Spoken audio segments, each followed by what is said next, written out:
Hey guys, today we're gonna make a basic mini cheesecake. I'm gonna use a 4-inch Fat Daddy-O cheesecake pan. I'll mention that this recipe also works in a 5-inch Fat Daddy-O cheesecake pan, but it will be, of course, a thinner cheesecake. This recipe that we're doing today is just plain, and it can be topped with all kinds of different things. You can let your imagination go wild with that. There's all kinds of things that you can add to it, but you have to have a really nice base at first, and that is going to be this Blankslate mini cheesecake. So since I'm using my 4-inch pan, I have a parchment paper round cut out to go into the bottom of there to make it easy to remove, and then I'm going to spray this with a nonstick spray and get started on my crust.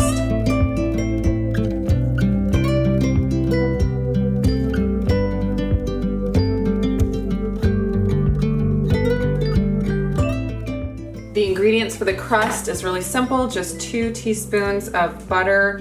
I'm just gonna stick this in the microwave for a few seconds to melt. This is 1/3 of a cup of crushed graham cracker crumbs. If you are playing with different flavors for this cheesecake, you can use all different kind of crumbs, like Oreo cookie crumbs or ginger snap crumbs, depending on what the cheesecake flavor is going to be. But just the basic cheesecake, you can never go wrong with graham cracker crumbs. I'm going to pour these into my pan, get them pressed down, and then put the pan with the crust in the freezer while I'm preparing the filling.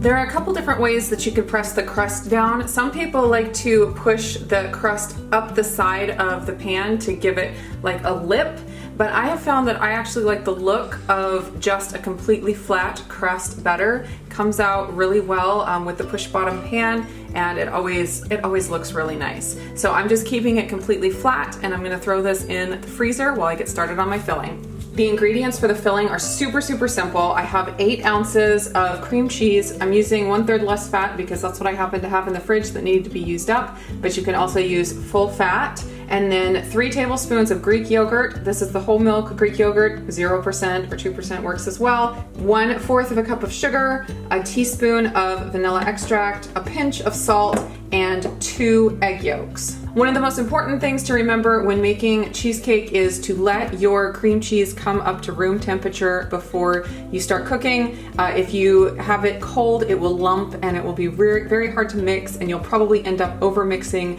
your batter, and then your cheesecake will kind of do a souffle type thing and it will not be pretty. So the first thing I'm going to do is put in all of my ingredients except for my egg yolks. You have to be really careful not to over mix your egg yolks or any eggs in cheesecake recipes. So I'm adding those right at the end after everything else is fully mixed, and just gonna fold those in really gently.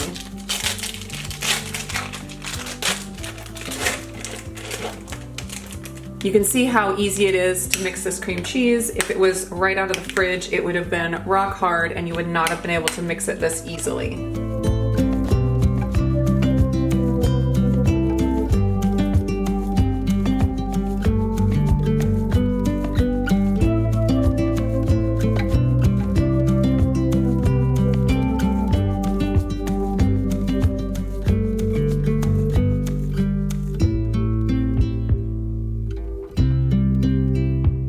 Since I'm making a mini cheesecake, I didn't even pull out my big mixer. It's super easy just to mix by hand.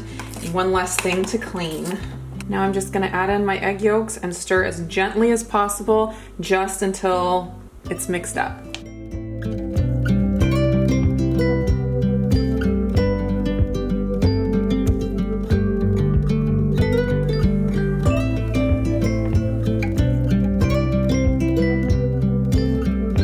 Now that that's done, it's time to pull the crust out of the freezer.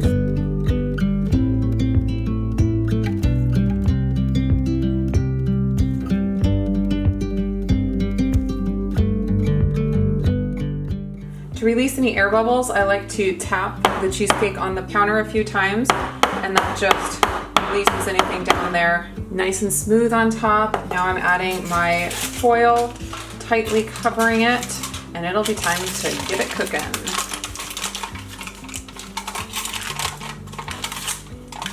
I'm using my mini Instant Pot for this, the 3-quart size, but of course this pan would fit into any size Instant Pot, and in the 8-quart Instant Pot you can actually fit 2 of these side by side. I'm adding 1 cup of water to my Instant Pot liner, the steam rack that comes with the Instant Pot Mini.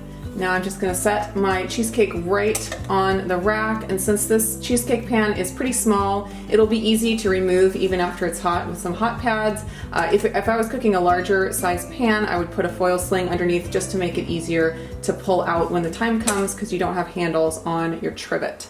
I like to cook this cheesecake on low pressure for 30 minutes, so I'm going to hit pressure cook and then pressure level to get to low and go up to 30 minutes. Once the cook time is finished, I will let it natural pressure release for 5 minutes and then quick release the rest and open it up.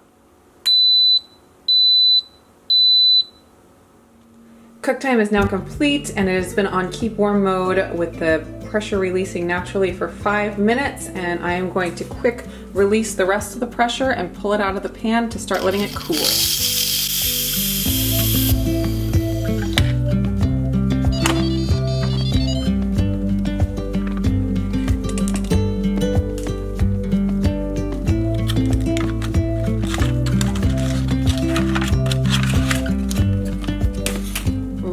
Gorgeous that is. It did not rise at all or do any kind of souffle action. I wanted to show you real quick the nice jiggle that it still has. Some people are worried when they see a jiggle thinking it's uncooked, but it will continue to cook as it sits here warm, and then it will firm up completely when it is refrigerated.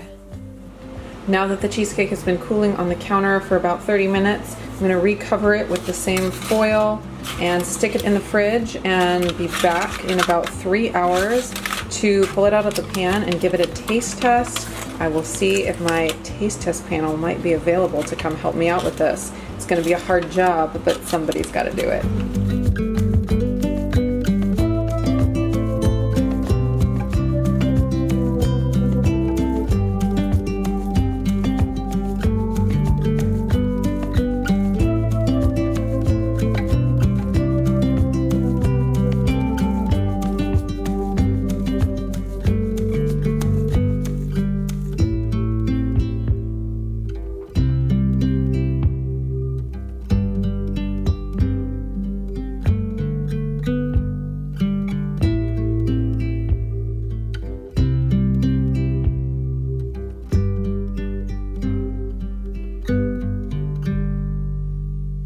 Okay, girls, are you ready for your very serious job? Yes. What do you think of this?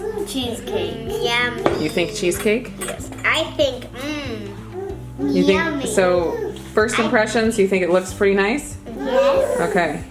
I think Levi wants to eat some back here. Yeah. He's saying, but he can't eat eggs, so we'll keep that from him and give him something else yummy.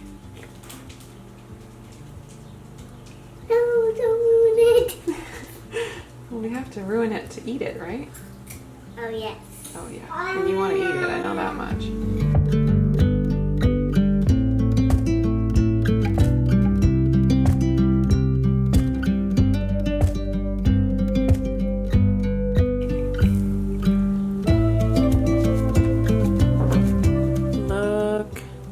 Texture is just perfect. One thing I love about Instant Pot cheesecakes is you get an amazing texture all the way through. When I cooked cheesecakes in the oven way back in the day, I would get a dry outer edge and maybe a little bit in the center that was perfectly creamy, but with the Instant Pot, it's just gorgeously creamy all the way through. I can stare at it all day. Steer at it? Yeah, I can look at it all day. Okay. All right. Give it a taste. So just stick it, sink it.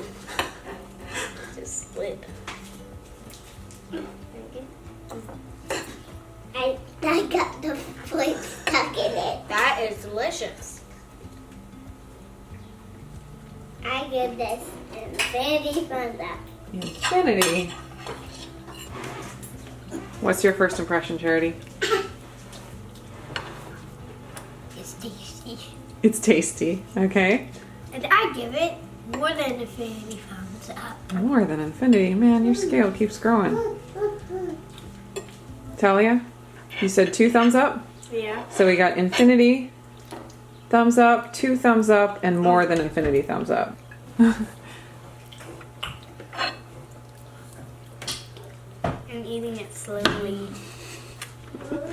Okay, so I have a question for you all to answer, but I want you to answer one at a time. So I'll ask Talia first, then Charity, then Renee. So we'll go oldest to youngest.